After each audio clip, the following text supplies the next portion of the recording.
Nice ರಸ್ತೆಯಲ್ಲಿ toll ಕಟ್ಟಬೇಕಾ ಬೇಡವಾ? ಈಗ ಬೆಂಗಳೂರಿನ ವಾಹನ ಸವಾರರನ್ನ ಕಾಡ್ತಿರುವ ಅತಿದೊಡ್ಡ ಗೊಂದಲ ಇದು. ಕೇಂದ್ರ ಸಚಿವ ಎಚ್.ಡಿ. ಕುಮಾರಸ್ವಾಮಿ ಅವರ ಒಂದು ಬಾಂಬ್ ರಾಜ್ಯ ರಾಜಕೀಯದಲ್ಲಿ ಭಾರೀ ಬಿರುಗಾಳಿ ಎಬ್ಬಿಸಿದೆ. ನೈಸ್ ಅಕ್ರಮದ ಸುತ್ತ ಸುತ್ತಿಕೊಳ್ತಿರುವ ಈ ರಾಜಕೀಯ ಮಹಾಸಮರದ ಎಕ್ಸ್ಕ್ಲೂಸಿವ್ ವರದಿ ಇಲ್ಲಿದೆ. ನೈಸ್ ರಸ್ತೆಯಲ್ಲಿ ಟೋಲ್ ಪಾವತಿಸಬೇಕಾ ಬೇಡವಾ? ರಾಜಕೀಯ ಜಟಾಪಟಿ, ವಾಹನ ಸವಾರರಲ್ಲೂ ಗೊಂದಲ. ಇದು ಕರ್ನಾಟಕದ ನಂಬರ್ 1 ಸ್ಕ್ಯಾಮ್ ಅಂತ ಎಚ್ಡಿಕೆ ವಾಗ್ದಾಳಿ. ನೈಸ್ ಕಂಪನಿ ಯೋಜನೆ ರಾಜ್ಯದಲ್ಲಿ ಅತಿದೊಡ್ಡ ಹಗರಣದಂತೆ ಕಾಣ್ತಿದೆ ಎಂದು ಹೈಕೋರ್ಟ್ ಹೇಳಿದೆ. ಈ ಕಾರಣಕ್ಕಾಗಿ ಇಡೀ ಯೋಜನೆಯನ್ನ ರಾಜ್ಯ ಸರ್ಕಾರ ತನ್ನ ಸ್ವಾಧೀನಕ್ಕೆ ಪಡೆದುಕೊಳ್ಳಬೇಕು ಹಾಗೂ ವಾಹನ ಸವಾರರು ನೈಸ್ ರಸ್ತೆ ಬಳಕೆಗೆ ಟೋಲ್ ಕಟ್ಟಬಾರದು ಎಂದು ಕೇಂದ್ರ ಸಚಿವ ಎಚ್.ಡಿ. ಕುಮಾರಸ್ವಾಮಿ ಕರೆ ನೀಡಿದ್ದಲ್ಲದೆ ಕಂಪನಿ ಮತ್ತು ಸರ್ಕಾರದ ವಿರುದ್ಧ ಸಮರ ಸಾರಿದ್ದಾರೆ.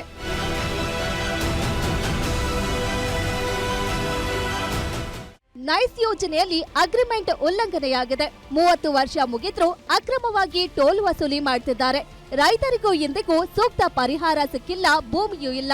ಇದು ಕರ್ನಾಟಕದ ನಂಬರ್ 1 ಸ್ಕ್ಯಾಮ್ ಎಂದು ಕೋರ್ಟ್ ಹೇಳಿದೆ. ಈ ಕಂಪನಿಗೆ ಸರ್ಕಾರ ಶರಣಾಗಿದೆ. ಸಾರ್ವಜನಿಕರು ಯಾರು ಕೂಡ ನೈಸ್ ರಸ್ತೆಗೆ ಟೋಲ್ ಪಾವತಿ ಮಾಡಬೇಡಿ ಅಂತ ಕುಮಾರಸ್ವಾಮಿ ನಿರಂತರವಾಗಿ ಗುಡುಕ್ತಿದ್ದಾರೆ. ನೈಸ್ ರಸ್ತೆಯ ಟೋಲ್ ವಿಷಯದಲ್ಲಿ ಎಂಥದೋ ಬೃಂದಾವನ ಪಂದವನ ಏನೇನು ಹೇಳ್ಕೊಂಡವ್ರೆ. ನಾವು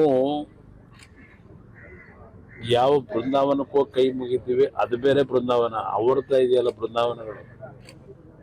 ದಿನ ಸೂಟ್ಕೇಸ್ ಇಟ್ಕೊಂಡ್ ಬರೋರ್ನ ಎಲ್ಲೆಲ್ಲಿ ಭೂಮಿ ಸಿಗ್ತದೆ ಅಂತ ಹೇಳಿ ಲಪ್ಟಾಯಿಸ್ತಕ್ಕಂಥ ಕೆಲಸ ಮಾಡ್ತಕ್ಕಂಥ ಬೃಂದಾವನ ಕಟ್ಟಿಲ್ಲ ನಾವು. ನಮ್ಮ ಸಂಸ್ಕೃತಿಯ ಬೃಂದಾವನ ಕಟ್ಟಿ ಪೂಜೆ ಮಾಡೋರು ನಾವು. ಎಚ್ಡಿಕೆ ಅವರ ಟೋಲ್ ಕಟ್ಟಬೇಡಿ ಅನ್ನೋ ಕರೆಯ ಬೆನ್ನಲ್ಲೇ ಕಾಂಗ್ರೆಸ್ ಪಾಳೆಯದಿಂದ ತೀಕ್ಷ್ಣ ಪ್ರತಿಕ್ರಿಯೆಗಳು ವ್ಯಕ್ತವಾಗಿವೆ. ಮಾಜಿ ಸಂಸದ ಡಿಕೆ ಸುರೇಶ್ ಮತ್ತು ಸಚಿವ ಬಾಲಕೃಷ್ಣ ಕುಮಾರಸ್ವಾಮಿ ವಿರುದ್ಧ ನೇರ ವಾಗ್ದಾಳಿ ನಡೆಸಿದ್ದಾರೆ. ಜನರನ್ನ ಎತ್ತಿಕಟ್ಟಿ ರಾಜಕೀಯ ಮಾಡುವುದೇ ಕುಮಾರಸ್ವಾಮಿ ಕಸುಬು ಎಂದು ಕಿಡಿಕಾರಿದ್ದಾರೆ. ಅಷ್ಟೇ ಅಲ್ಲದೆ ಕೇಂದ್ರ ಸಚಿವರಾಗಿ ಈ ರೀತಿ ಜನರನ್ನ ಉದ್ರೇಕಿಸುವುದು ಸರಿಯೇ? ಮಾಡುವುದೆಲ್ಲ ಅನಾಚಾರ, ಮನೆ ಮುಂದೆ ಬೃಂದಾವನ ಎನ್ನುವಂತಿದೆ ಇವರ ಕತೆ. ಇದೆಲ್ಲವೂ ರಾಜಕೀಯ ಪ್ರೇರಿತ ನಾಟಕ ಎಂದು ವಾಗ್ದಾಳಿ ಮಾಡಿದ್ದಾರೆ. ಎತ್ಕಟ್ ರಾಜಕಾರಣ ಮಾಡೋರ್ನ ಏನ್ ಮಾಡಕ್ಕಾಗತ್ರಿ? ರಾಜಕಾರಣದಲ್ಲಿ ಕೆಲಸ ಮಾಡಿ ಬದುಕಬೇಕು ಅನ್ನೋದಿಲ್ವಲ್ಲ, ಕೆಲಸ ಮಾಡಿ ತೋರ್ಸ್ಬೇಕು ಅನ್ನೋದಿಲ್ಲ. ಎತ್ಕಟ್ ರಾಜಕಾರಣ ಮಾಡೋ ಕಸ್ಬಿರೋ ಅಂತವ್ರನ್ನ ಉತ್ತರ ಕೊಡೋದಕ್ಕೆ ನೀವು ಮಾಧ್ಯಮದವರೇ ಅದ್ರ ಬಗ್ಗೆ ಗಮನ ಹರಿಸ್ಬೇಕೇ ಹೊತ್ತು ಒಬ್ಬ ಕೇಂದ್ರ ಸಚಿವ ಯಾವ ರೀತಿಯಾಗಿ ಎತ್ಕಟ್ತಾ ಇದ್ದಾರೆ ಅನ್ನೋದನ್ನ ನೋಡ್ಬೇಕು. ಅದೊಂದೇ ಟೋಲ್ ಯಾಕೆ ಹೇಳ್ತಾರೆ? ಎಲ್ಲಾ ಟೋಲ್ಗೂ ಹೇಳಿ, ಯಾವ ಟೋಲ್ಗೂ ದುಡ್ಡು ಕಟ್ಬೇಡಿ ಅಂತ ಹೇಳ್ಬಿಟ್ಟು ಎಲ್ಲಾ ಟೋಲ್ಗೂ ಹೇಳಿ. ಮಾಡೋದೆಲ್ಲ ಅನಾಚಾರ, ಮನೆ ಮುಂದೆ ಬೃಂದಾವನ. ನೀವು ಅವ್ರಿಗೆ ಬೆಂಬಲ ಕೊಡ್ತೀರಿ, ಅವ್ರು ಮಾತಾಡ್ತಾರೆ. ಅವ್ರಿಗೆ ಏನ್ ಕಾಣಿಸ್ತಾ ಇದೆ? ಮುಖ್ಯಮಂತ್ರಿಗಳಿಗೆ ಕೆಟ್ಟ ಹೆಸರು ಬರಬೇಕು. ಅವ್ರ ಮನಸ್ಸಲ್ಲಿರ್ತಕ್ಕಂಥ ಉದ್ದೇಶನೇ ಅದು. ಹೊಟ್ಟೆ ಒಳಗಡೆ ತೊಳಸ್ತದೆ ಅವ್ರಿಗೆ. ಅವ್ರನ್ನ ಡಿ.ಕೆ. ಶಿವಕುಮಾರ್ ಅವ್ರನ್ನ ನೋಡಿದ ತಕ್ಷಣ ಹೊಟ್ಟೆ ಒಳಗೆ ತೊಳಸಕ್ ಶುರು ಆಗ್ಬಿಡ್ತದೆ. ಅದಕ್ಕೋಸ್ಕರ ಹಿಂಗೆಲ್ಲ ಮಾತಾಡ್ತಾರೆ. ಕೋರ್ಟ್ ಅಲ್ಲಿ ಇದೆ ರೀ, ಅಷ್ಟು ಸುಲಭವಾಗಿ ಮಾಡಕ್ ಆಗಲ್ಲ. ಕೋರ್ಟ್ ಅಲ್ಲಿ ಇದೆ. ಕೋರ್ಟ್ ಅಲ್ಲಿ ಸಾಧಕ ಬಾಧಕ ಎಲ್ಲ ಚರ್ಚೆ ಮಾಡಿ ಕಮಿಟಿ ಮಾಡಿರೋ ಮುಖ್ಯಮಂತ್ರಿಗಳು ನಮ್ಮನ್ನು ಕೂಡ ಅದಕ್ಕೆ ಆ ಕಮಿಟಿಗೆ ಹಾಕಿದ್ದಾರೆ. ನನ್ನನ್ನ, ಚಲುವರಾಯ ಸ್ವಾಮಿ ಅವ್ರನ್ನ ಮತ್ತೆ ಪರಮೇಶ್ವರ್ ಅವರ ಅಧ್ಯಕ್ಷತೆಯಲ್ಲಿ ಕಮಿಟಿ ಮಾಡವ್ರೆ. ಆ ಸಬ್ ಕಮಿಟಿಗೆ ತೀರ್ಮಾನ ಆದ್ಮೇಲೆ ಕ್ರಮ ತಗೊಂಡಿದೆ. ಒಟ್ಟಿನಲ್ಲಿ ನೈಸ್ ಟೋಲ್ ವಿಚಾರ ಈಗ ಎಚ್ಡಿಕೆ ವರ್ಸಸ್ ಕಾಂಗ್ರೆಸ್ ನಾಯಕರ ನಡುವಿನ ಹೈ ವೋಲ್ಟೇಜ್ ಯುದ್ಧವಾಗಿ ಮಾರ್ಪಟ್ಟಿದೆ.